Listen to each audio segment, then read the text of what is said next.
Welcome, welcome. Glad everybody's here. Well, Chris, you're turning over to me. Started. I'm turning it over to you. We have a lot of fun things to share. Well, I just first want to say how happy I am to see all these wonderful faces. I'm looking at an array here, the Zoom array. Here I am, facing the Zoom array. Hey, and Irene, Renee just waved. Hi, Renee. Lovely. This is Zoom for you. So it's on me to start out this conversation, and we have great conversations. And I was thinking, how can I get this conversation going? And I'm going to start with a story, and I'm calling it the Burp Poop story. Except I'm not quite going there right away. I'm going to start with something that leads up to the story, then the story, and then I'm going over to you guys. So where I'm going to start is with, and I bet you've experienced this in life because it's so much in life, is when two conflicting things are true at the same time. And the two conflicting, seemingly conflicting things are true is, one is the key to a sort of effective, happy life is being spontaneous, being in the moment, making things happen now, diving in. But equally true at the very same time is another kind of principle, which is repetition, repetition, repetition is what makes you good at doing anything. And so there are these two things going on in our lives together, repeat, repeat, repeat, or dive in and do it for the first time. And of course, we end up juggling these things, and finding the right balance between them can be such a challenge. And I think that that's a key core challenge for running a time bank, which is why I'm bringing this up. So this is where I lead into the bird poop story. So our time bank has been talking about doing a chat bench where in the community, there's a lot of quite old people here in the community, and we think a lot of them live alone, and that's probably quite a bit of loneliness in our community, but how to reach these people well. So we had this genius idea, let's have a chat bench, which we know they have done in England and elsewhere quite effectively. So we thought, yes, let's do that. And we'll have a nice little, that thing, that poster that will sit beside us and say, I'm open to chat. And that we'd go there and sit on a bench in the community and be open for the chat. So it was 6 months ago maybe 9 months ago, that we got this great idea. We're so excited. So we went into planning mode. What officials do we need to reach to? Do we need permission to do this? Who are we going to get as the artist to do the poster? What are we going to say on the poster? How are we going to introduce this? What's the schedule? I mean, it became this massive project. And we still actually have never done a chat. So the other day, last weekend, I had to take the bus. Now, I don't usually take the bus. I usually take the metro, but I wanted to take the bus because it was to a place where the metro doesn't go. So I hopped down to the bus stop, which is 3 minutes away from my house. And when I got there, there was somebody sitting on the bench by the bus stop. And in the middle of the other part was this great big white bird poop. So I looked at the bird poop, I looked at the guy, he looked at me, somebody else was standing there too. They looked at the bird poop, looked at me, I looked at them. And then quite spontaneously, the man who was sitting there got his glass of water and poured some water over the bird poop. And the man who was standing there got out a piece of paper out of his pocket from somewhere and gave it to me, and I wiped up the bird poop. I said, thank you, thank you, thank you, guys. And I sat down, and guess what we did? We started chatting. And we chatted, and the bus was late, and we had the most wonderful time. I learned that this was Maurice, and that nearly every week, Maurice drives all the way down from his home in Baltimore back to the city he used to live in, which is here, and he sits on that bench and he chats with whoever comes by. And I said, you do this every week? And he said, yes, I do. And he said, you see those people over there? They're a kind of chat pit group too. They just sit there and people come by and they chat with them. And I just had to laugh. I said, our time bank has been planning to do a chat bench for months. And here you are just doing it. So I took a lesson from that, which is just do it. But I also have another little coda to this story, another little part to this story, which is part 2, which is today I went down to the bus stop again. I got there early again because I thought, I'm going to see Maurice. I'm going to have a chat. There was no Maurice. There was nobody around. There was just an empty bus stop waiting for the bus. So I tried to not be terribly disappointed. I actually was really disappointed. And I thought, well, there you go, Chris, you see, because you didn't have any plans. It didn't just happen. And this is life. Sometimes you have to really make things happen because you plan for them. So that is my story. I'm sticking to it. Now I'm putting it over to you guys. This notion of being spontaneous in your time bank and being planful in your time bank. And I'm going to just put it over to you guys. Have you found yourself juggling with these things? Are there times when spontaneity has absolutely been the thing that made it happen? And are there times when it's only because you know that you're doing something over and over and over and over again that slowly over time it gains traction? And it would be quite wonderful to hear both of those sides of organizing and running a time bank. There we go. It's over to you. It's over to whomever would like to put up their hand and say, yeah, I'm ready, I'm willing, I'm going to speak.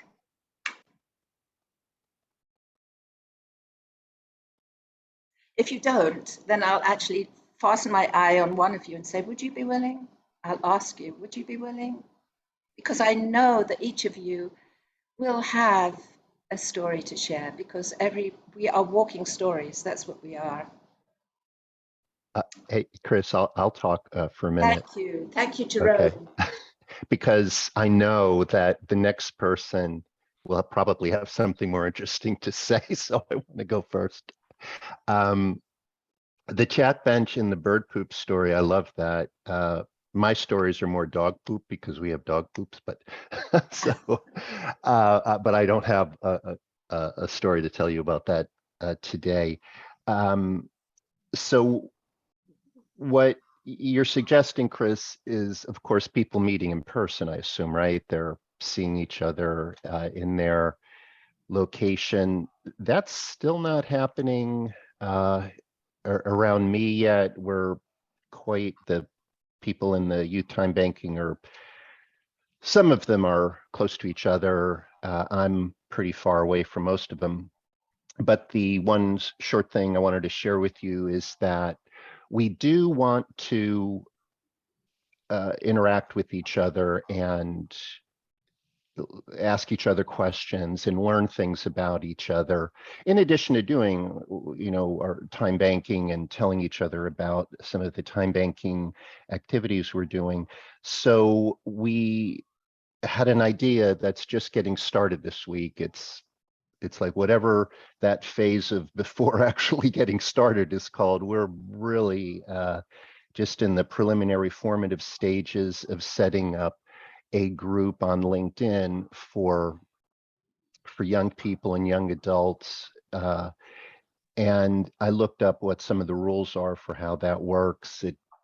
We can have people participate from 13 years old and above. And one of the motivations for it is that with youth time banking, we have participants, some in a few different areas in the US, in Florida, New Jersey, Connecticut, Jamaica, Uganda, Cameroon, and just getting started in Mongolia. And they want to write to each other. So the concept, of course, of letter writing is, timeless. It's our experience is it's a little bit difficult to maintain connections or promise that these connections can be maintained, between specific individuals. Now that we have over a few hundred who want to participate, it's at the moment it's a bit unwieldy with people moving around, especially with participants who are students. They're going to different schools, different teachers. So we decided to try this forum, this virtual forum, which is largely what we've been using the past couple of years, and perhaps now, hopefully, being able to do a bit more in person. So we're going to see how that goes. I'll have to continue the story in the future and see what kinds of questions and ideas come out of that. But since it's an unknown, I hope there's some nice surprises in there to tell you about. It sounds wonderful. I love that idea of creating a LinkedIn forum from people for time bankers in different countries all over the world. That's amazing. And what you're saying to me is you're sort of balancing out these two things of repetition and spontaneity by giving a platform. Yeah, I'm going to use that idea, that way of thinking about it that you're telling us, because you're right, that is what's going on. It's wonderful. Definitely partially spontaneity and definitely some structure. And we have, I'll put in the as maybe the next person is talking, I'm gonna look up the link that we have for the form to stimulate the ideas, or to get people to talk about something, such as like what problem do you want to work on that affects the world, or what are you proud of that you were doing this week, things like that, to stimulate the conversation a little bit and keep it interesting, surprising, and who knows what'll happen. Yeah, so I'll put that in the chat shortly. Yeah. That is quite wonderful, Jerome. Thank you very much for sharing that. So would somebody like to add a piece? Oh, hello, Michael, go ahead. Yeah, I was fascinated by what you said, Jerome, but I just wanted to clarify. You said you have groups in other countries as well. And are they in time banks formally, or are they just linked communication-wise with what you're doing here? Yeah, there's one that is connected with the time bank, and that's YTB St. Pete in Florida, and they are affiliated with the St. Pete Time Bank in Florida in the US. And the others are connected with either a school or community organization in their area. And I oversee youth time banking. I'm in New Jersey, and there are local coordinators for youth time banking in Southbury, Connecticut. We expect to have a school participating in Pompton Lakes, New Jersey in the fall. We're connected with Children's Hope Mongolia in Ulaanbaatar, who just celebrated their 1,000th Nadam festival this past week. It's kind of mind-boggling to think that they have a 1,000-year festival.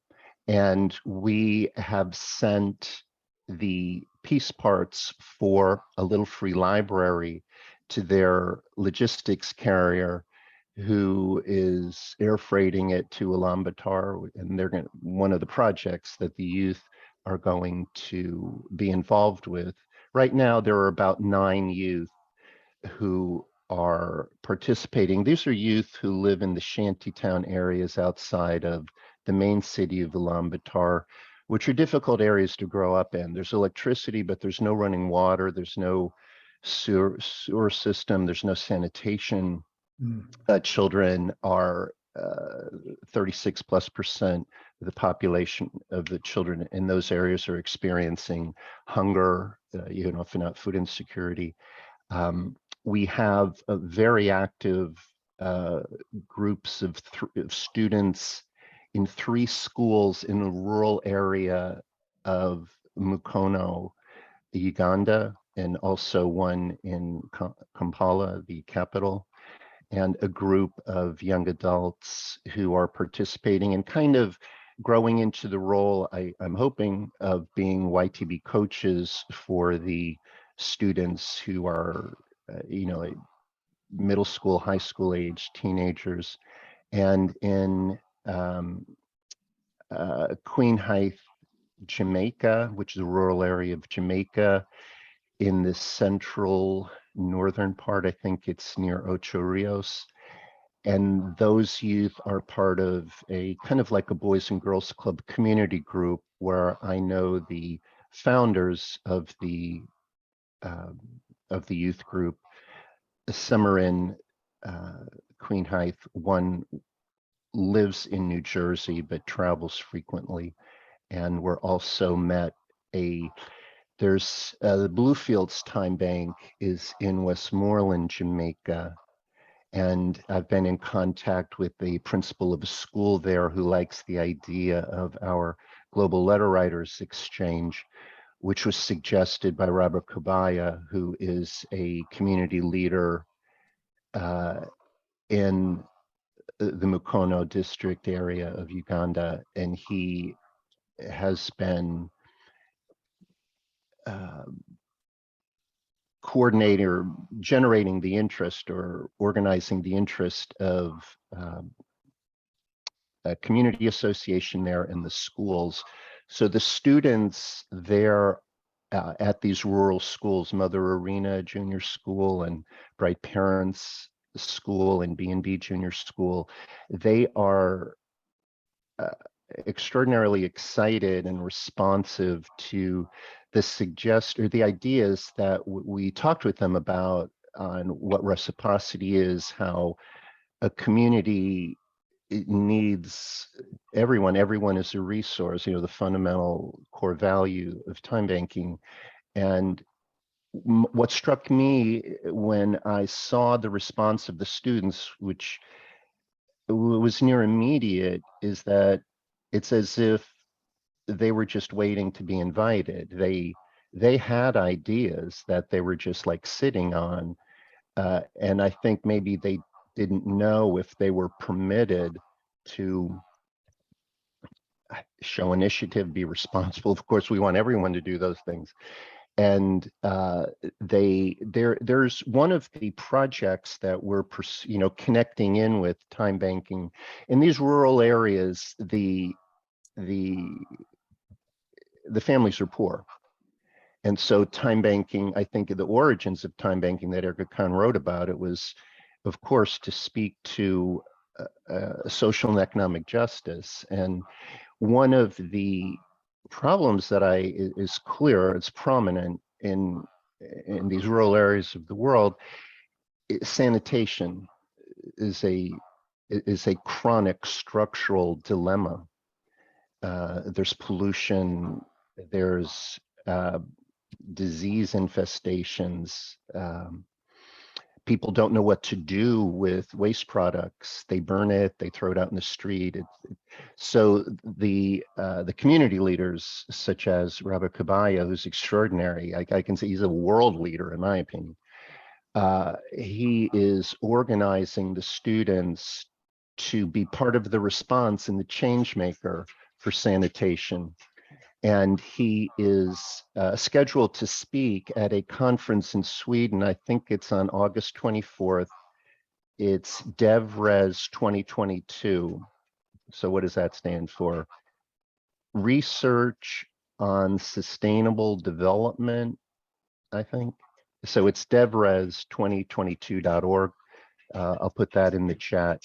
And he's going to talk about how he is organizing these student interests. So I'm giving you a long answer. Thank you for listening. So these groups in these different areas, what I'm attempting to do to some degree is that they're areas, for the most part, with the exception of the St. Pete Time Bank, that do not have public community adult time banks, and what I'm interested is connecting in with youth groups, schools, community organizations where we're going to tap into youth energy. And you could see on my background, if it's shown up there, it's one of our slogans, Youth Are. So I'm taking some of the core values of time banking, youth ARE, assets, resources, and energy to, and as I read more and more about co-production, you know, I call that the underlying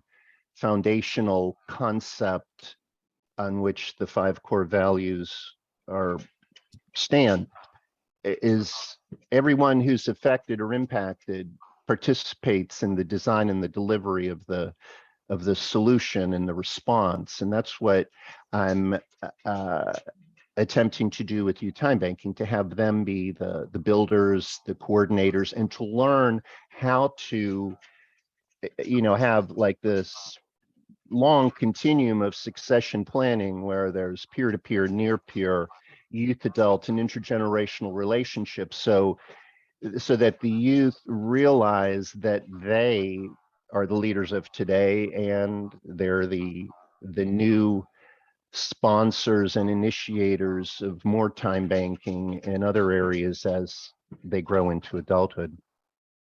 Jerome, thank Jerome, you. That's wonderful. Michael, I just wanted to thank you for that, Jerome. That was absolutely fascinating and stirring. I have 2 quick questions. Are your communications through cell phones or some other means? Yeah, and we use are the communications in English, or do you have translation, which is possible today? Yes, with communicating with locations outside of the United States, it's largely using WhatsApp, and we our leader for YTB Cameroon is Elise Njang. She speaks French. A person who's a board member with me, Akeisha Ned, speaks, I think her heritage is from Trinidad. She speaks Portuguese, Spanish, and English. So I have been corresponding with a multilingual professor of sports management and marketing in Barcelona to inquire about interest of a school in Barcelona to join us. I've also been in contact with a school a teacher in Ashburton, New Zealand, of course, the English speaking largely there. But yeah, it would be like one of my hopes or wishes is that we have an annual gathering of the youth time banking participants. And as you suggest, where we have it, interpreters and text translation, and happy to contact you offline to learn about those tools. And some of the support and advisors that I have are people who are knowledgeable in artificial intelligence, and I'm learning that is some of the underlying technology that's used in translation. Yeah. Thank you, Michael. Yeah. Thank you. Yeah. And this is honestly quite amazing what you're doing, but I would like to open it up to other people to Sure. also share what they're doing. And I'm sure what you, I want to just say this. I hope this isn't too personal, but I'll say it. When I first joined Edgar in 1999, the first time I spoke with him in person, we were at a dinner and Edgar was talking about time banking, actually with a group of Native American leaders. And he did not stop talking for 45 minutes at least. He just went and he talked and talked and talked, and everybody was looking at this man talking, and it was all time banking. It was nothing but time banking from beginning to end. So I can hear the passion in your voice. That was the same passion that Edgar had. And you are going around the world, bringing time banking to the world and sharing it in the most extraordinary ways. And it's remarkable to listen to you, Jerome. It really, really is. So thank you very, very much for sharing all of that was really, really amazing to see what you're doing. Thank you for the meeting time. Yeah. So who would else like to add in either something that has happened spontaneously with their time bank, or, you know, just took them by surprise and thought, why didn't we do that earlier? Or, you know, just being open to the moment, which I think time banking does encourage. Or like Jerome, she's laying the groundwork for other people to be spontaneous, laying the groundwork for people to step forward and be the best that they can be. So would anybody like to share where they are? And I can't see the whole screen, so I have to keep flipping back and forth because we've got more than, but if you put up your hand, you know, figuratively or physically, we can see you and call on you.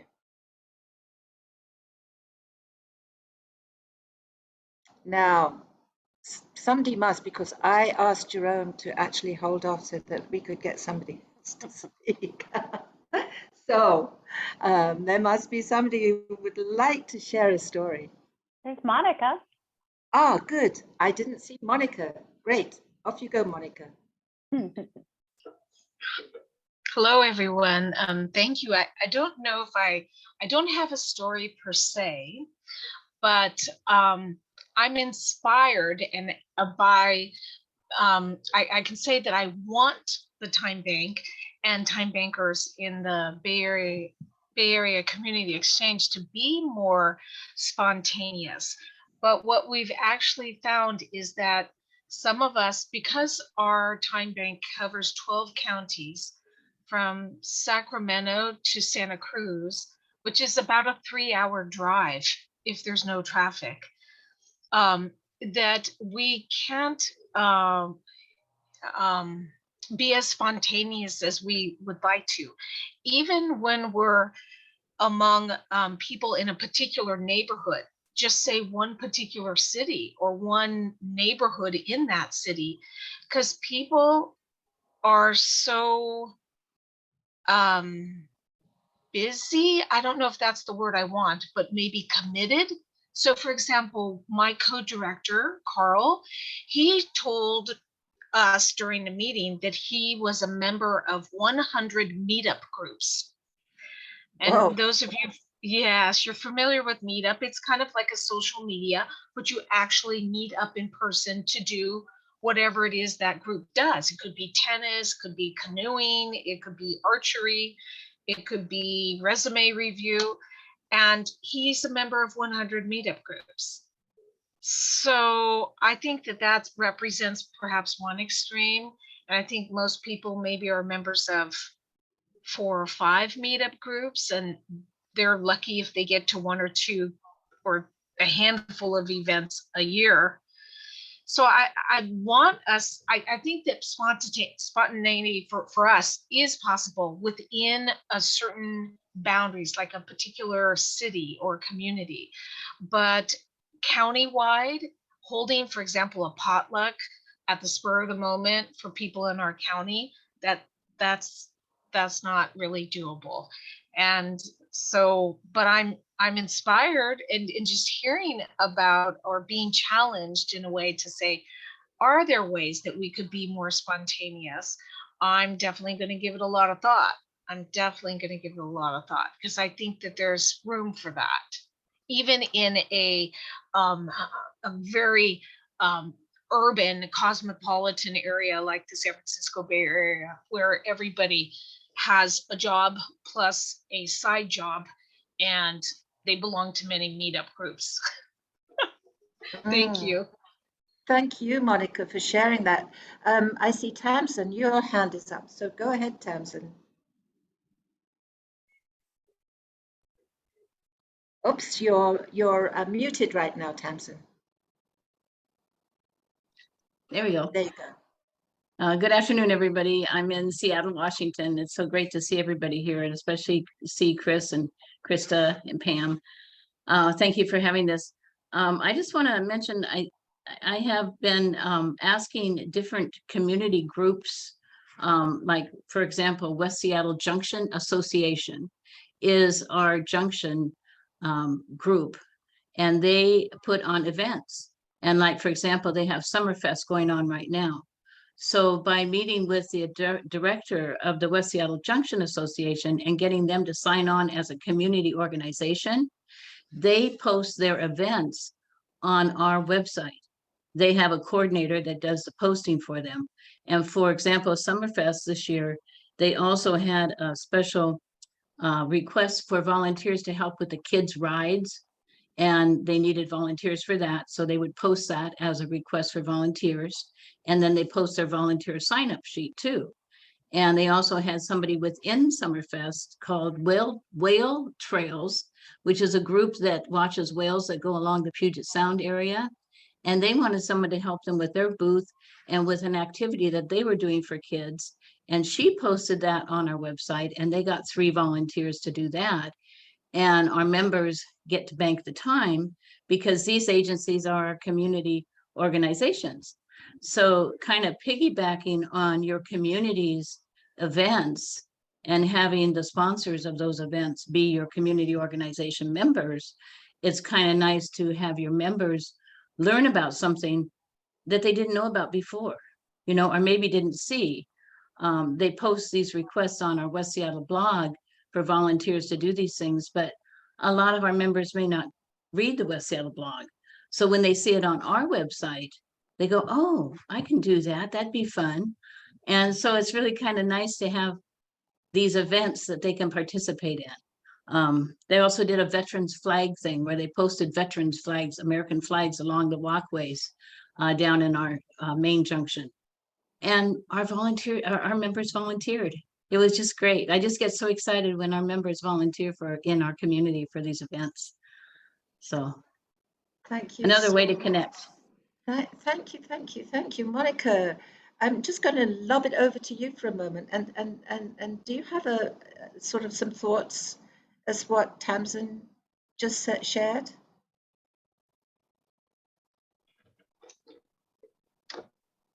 Is that directed at to me? Yes. I don't want to put you on the spot. So if you just want to think about it, you can say, yeah, Chris, I just really want to think about this. But if it inspired some thinking right now, it would be great to hear it. Yeah, no, I think I'm going to have to think about that a bit. I think I would say that our time bank is really I guess what I'm saying is that we need to start at a different level. We're like actually rebuilding our time bank base. Many of our time bankers have left California, and a lot of times when we communicate, we send out an email blast, for example, we'll get 10 to 15 email responses saying, please remove us from the email list. We've left California. Wow. So this happens.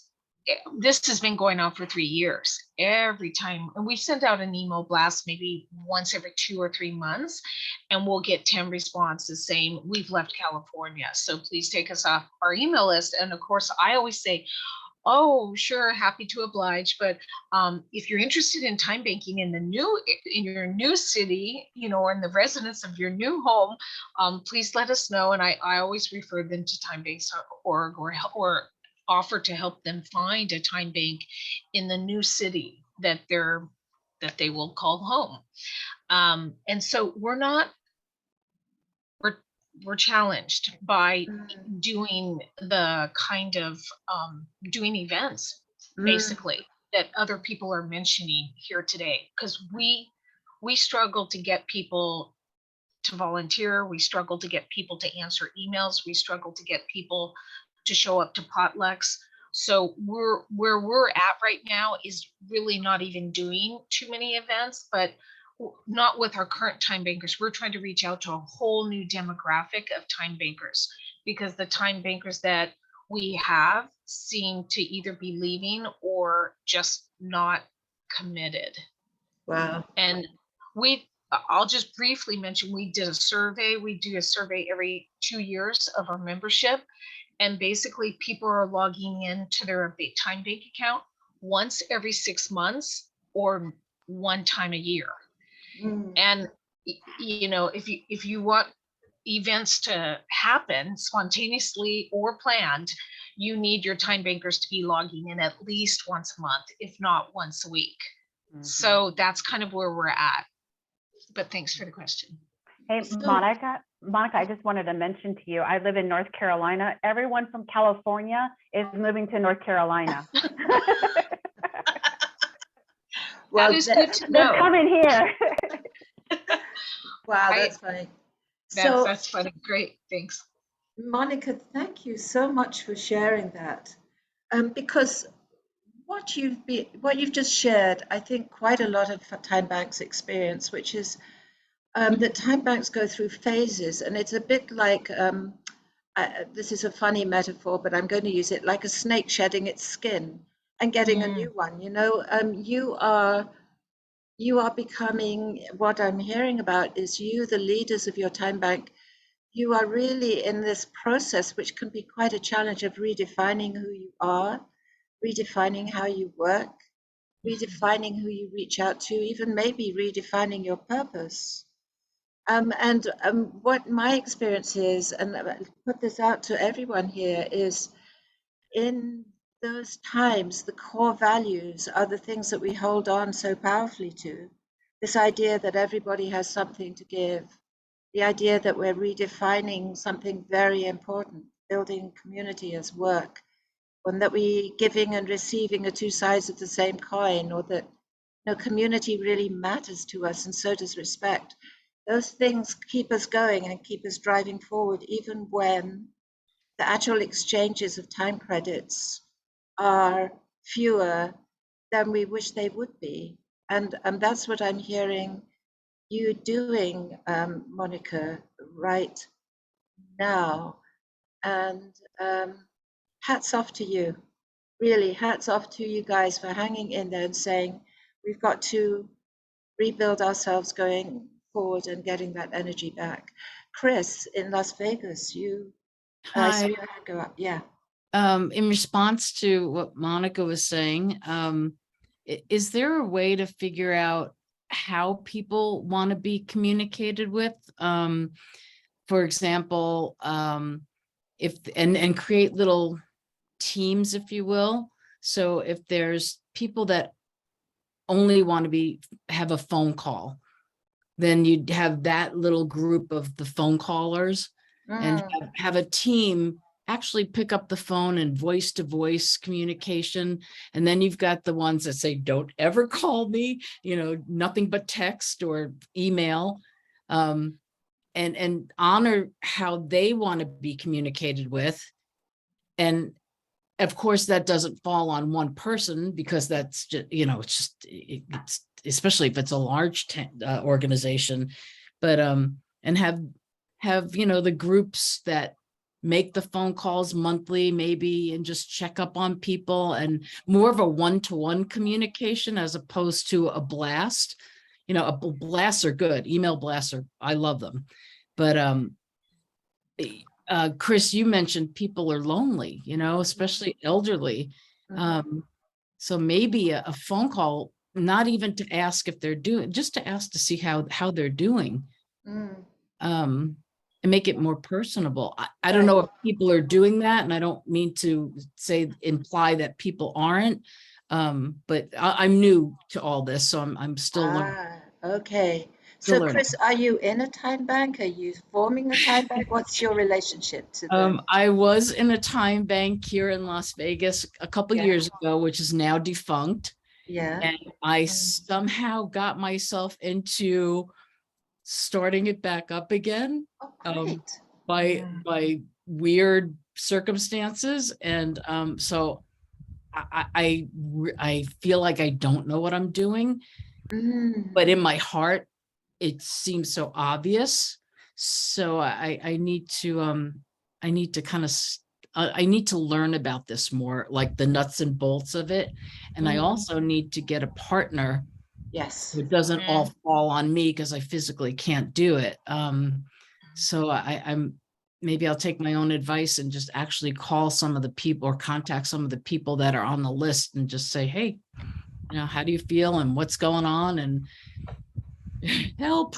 I want to, I Help. would like to just briefly Yeah. address that. So Mhm. I'm working age, and I have been I volunteer around the world about 40 hours a month. 10 of those hours are devoted to time banking. 10 to 15 hours a month are devoted to time banking. And it has become a problem in the sense that I have to work for a living. I'm not independent wealthy. I went to school, I got a degree, and I need to work. And what happens is that if you have a team, you can have a team of 8 people.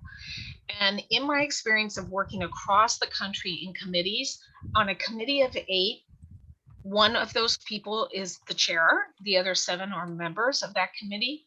You're lucky if 2 people do any work. So 25% of any committee actually does the work of the committee. So I'm on and so at our time bank, we have 3 people who are in leadership positions. And essentially I've been, and my co-directors will back me up on this. They'll say, if it hadn't been for Monica, the time bank would be dead. It would be gone. It would have been gone 3 years ago. So I've been holding it up for 3 years. So email is about all that I can do.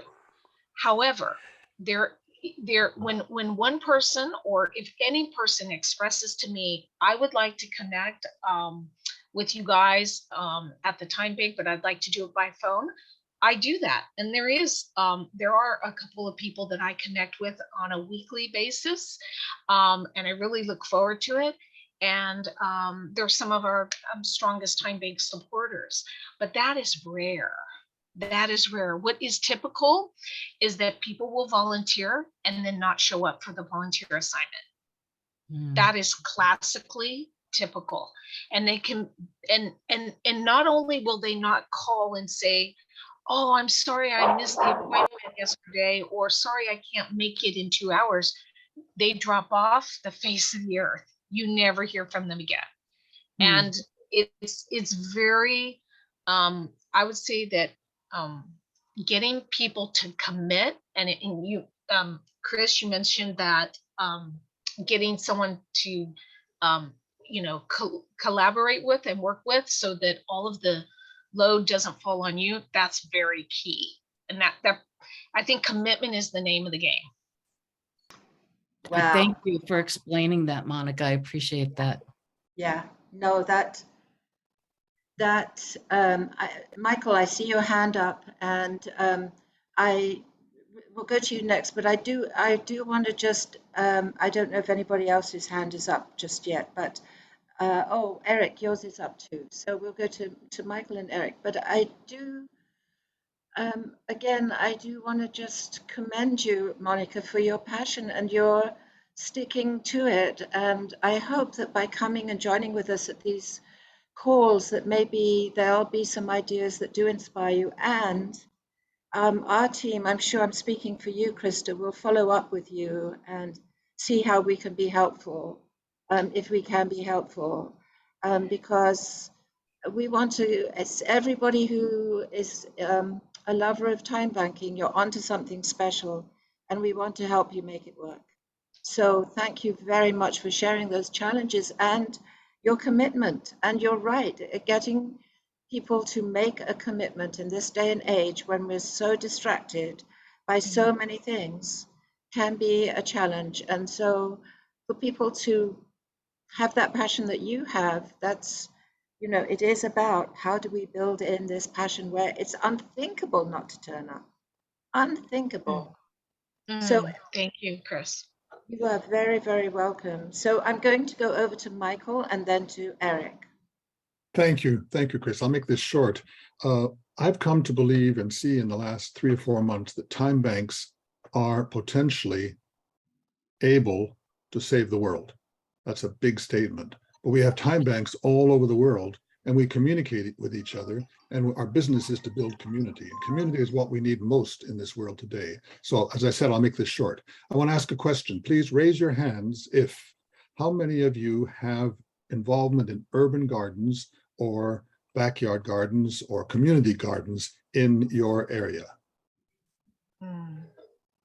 Oh, about 5 or 6. Okay. Here in Columbus, 5 of our affiliates of the Care and Share Time Bank are urban gardens. And they use Time Bank to encourage volunteers.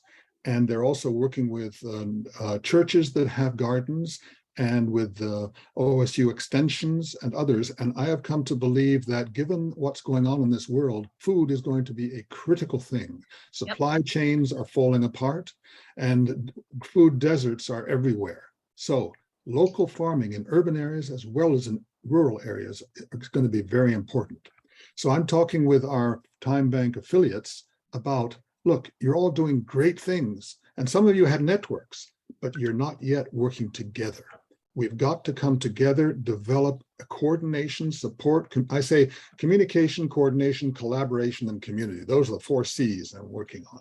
So I'm hoping that we can achieve some of that cooperation with the purpose of developing sort of a template that we can communicate then all over the States and through international communications and connections all over the world, where food problems, starvation are critical and becoming more and more critical.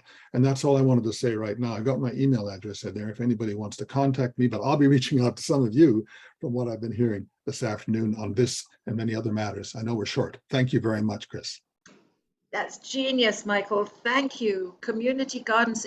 And I didn't put my hand up. We do have a community garden as part of our Time Bank, actually.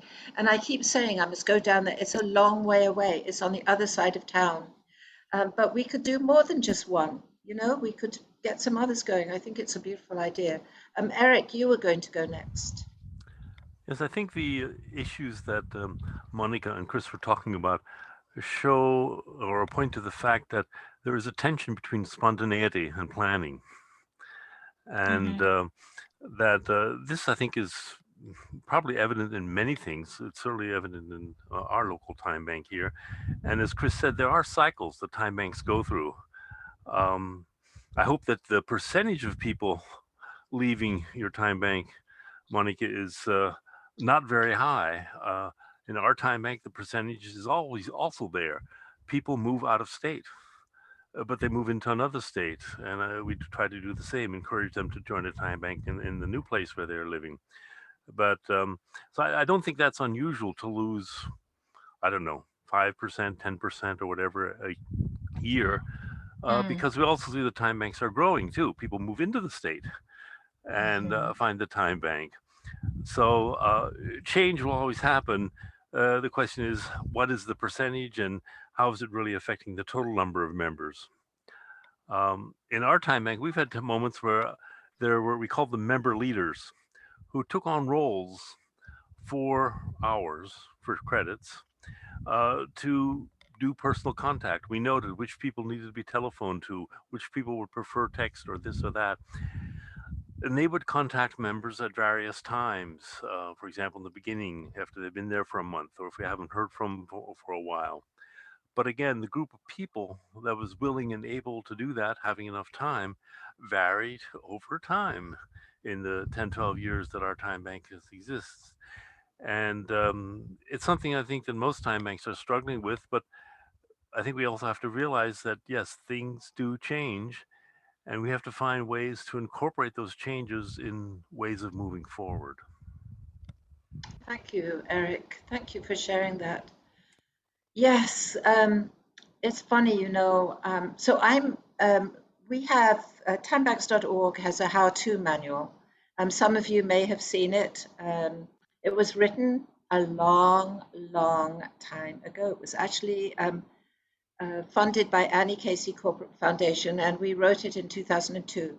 And I played rather a large role in writing that manual, talking with coordinators and getting their input and putting it together.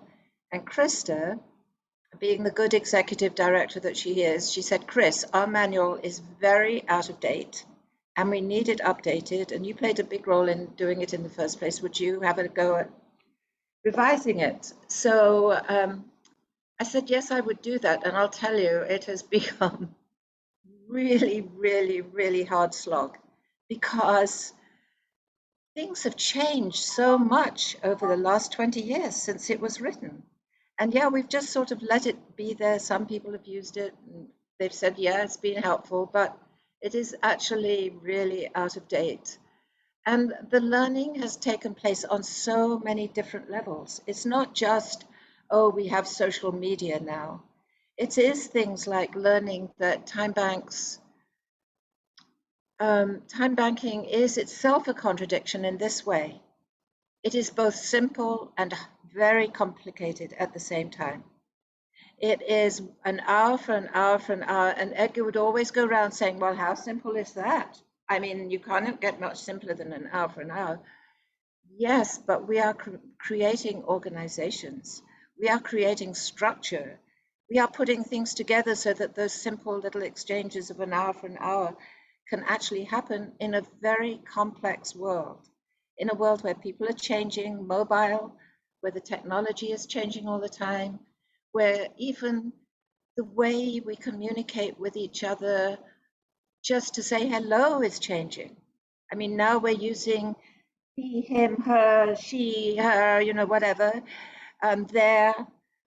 So much is changing, and through it, these core values, we're trying to put these into effect. So on the one level, there's the thinking about it, and then there's the putting it into effect. And that is just not an easy thing to do. It's just not.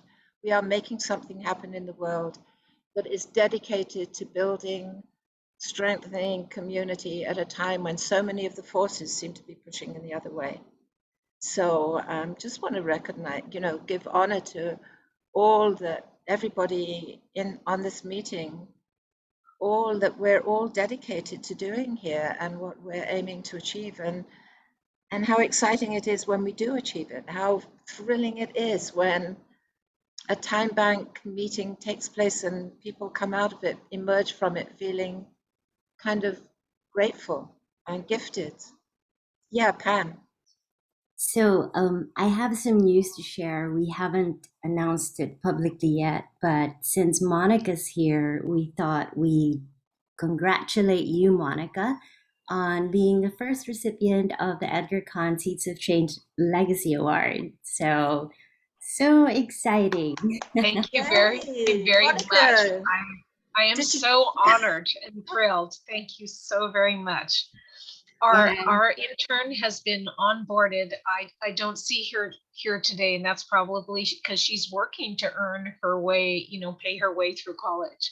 So we're hoping she has about 4 weeks left in the internship, and we're going to be doing a lot of outreach over the next 4 weeks. And the award in Edgar Kahn's name, Seeds of Change, is really going to make this outreach happen for us. So thank you. Wow, that's remarkable. Thank you for sharing that, Pam. That was very timely. Yeah, and so now you have the whole timebanks.org team with you, so it's so exciting. Oh, wonderful. Thanks. I may tap you as a resource. Good. Excellent. That's what we hope that you'll do. And congratulations too. And yeah, so we'll want to hear, what happens with your interns outreach and what results from that. Exactly. Part of the internship, because I know one of the skills that college students try to develop is their writing skills. So she will be putting together a report, not only for BASE, but of course, something that I would share with timebanks.org. Wonderful. Well, thank you. And we'll use the learning that you and she get out of that.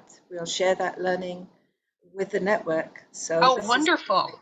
Yes. Monica and David, that's a great connection for you. You work with the Latino community in California. So she's got some good information for you. David was my inspiration for the idea for the outreach to the Latinx community in Santa Rosa. So thank you, David. I saw your hand go up, David. You wanted to say something.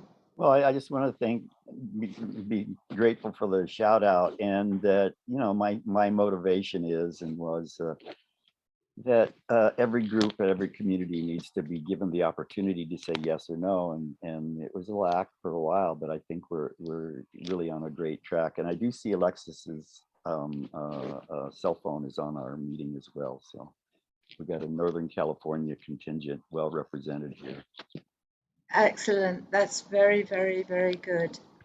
I'm going to just call out. I'm just looking because nobody's putting up their hand right now. So this is, if you don't mind, I'm just Alexis has her hand up. She has. Then I'm not seeing that. Thank you. Thank you for being the ones to point that out. Alexis, hello. Hi, I've been on this call for a little bit now, and I just wanted to say hi and introduce myself. I'm Alexis, the intern with Monica. I am on my work right now. I'm actually in the parking lot of my work. I was just listening in on this, and I just wanted to say hi, and that I'm really excited to, and to be doing the outreach for the Base Time Bank, and to see what we can do in terms of recruiting new members and reinventing the idea with a new community of people. That is excellent. Alexis, you're at college, I gather. What year are you in? What are you, a freshman or a sophomore, or where are you at?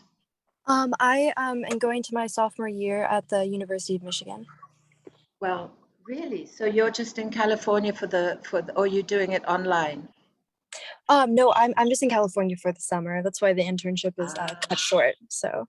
Okay. All right. So it sounds like you're on it and it's really intense. So. Yes. Okay. Yes. But I enjoy it. Well, that's excellent. All right. Well, we look forward to seeing your report. That'll be great. Thank you. Yes. I'm looking forward to you guys seeing it. Okay. All right. Bye-bye, Alexis. Goodbye. Well, Chris, this has become more of our chat bench. Instead of calling it a town hall, we should call it our chat bench, right? That is too funny. Okay, chat bench. So town hall has a fairly kind of, what shall I say? It has a sort of serious kind of heft behind it. And the idea of a chat bench is much more kind of informal. So are we able to do a little, just taking you up on that thought, are we able to do a little survey? Are we in the moment, or is that too spontaneous for us? If we can't do it, we'll have to ask people to just put it in the chat. Yes for chat bench or no for chat bench. And we'll switch over from town hall to chat bench if people like the name chat bench, or we'll stick with town hall and see how that goes. So yes or no is yes to chat bench or no to chat bench. Or you can put up your hand if you like the idea of chat bench. It may be just, I'm really interested to see, how do people feel? There's one hand, Donna's gone up. She likes it, and David likes chat bench. And you look at the chat box. Yes. Oh my gosh. Chat box, people are saying yes, yes, yes, yes, yes, yes. Wow. I do not think that the number is. Oh, okay. So lots of people said yes by the chat. There you go. I love it. Wow, this is like chorus. We have a chorus, a yes chorus. I haven't seen any no's yet. Wow, I think the eyes have it, as they say. Well, Yay. there you go. We'll change it. Krista, we are being called the chat bench. I love it. I love it. Okay, and I think we're nearly out of time. Is that right? We have Lynn's hand up. Oh, somebody's got their hand up, and thank you because I don't see the whole screen. Who's got their hand up? Hi, Lynn. Oh, go ahead, please. Go ahead. You can't. I don't know. Did you do that accidentally? Let's see. Let's see. Who was it? I'm missing it. Lynn, your hand is up. Please Lynn, your hand is up. Are you wanting to say something? No, I just don't know how to lower it. Oh, now I found it. You were voting. You were voting with your hand up. That was very good. So I just want to tell you that down in the left-hand corner of the screen is somebody called Paul Breslow. Paul. Can you hear me? I can. Can you hear me? Yes. Would you like to share something with us about time banking? Well, I don't think I can share too much because I don't think I know too much. I'm trying to learn. Ah, Krista was kind enough to do a call with me a few months ago. I'm yeah. interested. I was really excited to hear about BASE, and I just messaged Monica and looking forward to perhaps chatting with her and learning more about it and seeing if I can get involved. But I think really more than anything, I'm interested to learn, and I think I'm also interested to see if there's ways that it could be scaled towards mass adoption, because I came across it, I guess, over the last year or two, and it seems like a great idea. And somebody said earlier, I think it could be maybe not the solution, but a great solution for the world. I'd love to explore that with people. Thank you, thank you, thank you for sharing that. Wow, that's amazing. So there is the idea of time banking, which is glorious. It's a beautiful, beautiful idea. And then there's the act of putting it into the world. And that is kind of game of life, honestly. We call it a way of life. It's also a game of life. It's a beautiful thing, but it's like you take the world and you shift it just half a degree, and it's amazing what a difference that makes. It really, really makes a difference. And so encountering that difference is what it takes. And it inspires real passion in people, but it also can be a challenge. So thank you for sharing that, Paul. And I hope you know that you that this learning journey, that you find it powerful and one that you can really carry forward some of your thoughts and ideas. That would be brilliant. Thank So, you. And I saw some people drop their names or in contact info, and I'd love to chat with anybody and everyone who's got ideas. I think that there's, when I think about it and I've seen what people have built in terms of the software, I guess as an engineer or recovering engineer or entrepreneur, I think about ways that we could, think about the product and then scale it that way. So that's like part of what I'm very excited about is thinking about how we can make it such an easy thing that it becomes just a daily part of everybody's life. thank you. All right, thank you. I've got Paul Breslow. You've put your email address in the chat. And, I will. Okay, Thank you. wonderful, wonderful. Okay, I think we've come to the end of our time together. Is that correct? It is. Our next town hall will be August 21st. Our next chat bench will be August 21st. So thank you so much for joining us. And this is just us. This is being real. And I love the fact that we're so comfortable with one another too. And these are our friends. So thank you. Thank you for joining. Thank you, everybody, for being here. And somebody by the name of Sally has just joined us, which is my guess is there was a little slip up on time. But welcome, Sally. We're actually closing out at this moment. We're waving goodbye to each other. Thank you, everybody, for being on this call. It was so great to hear from you all. Thank you. Jerome, thank you for all that you're doing. Thank you, Michael. Thank you, everyone who spoke. Thank you, Sally, Chris. Yeah, Sally, we'll be here for another 5 minutes if you want to hang out. Thank you. All right.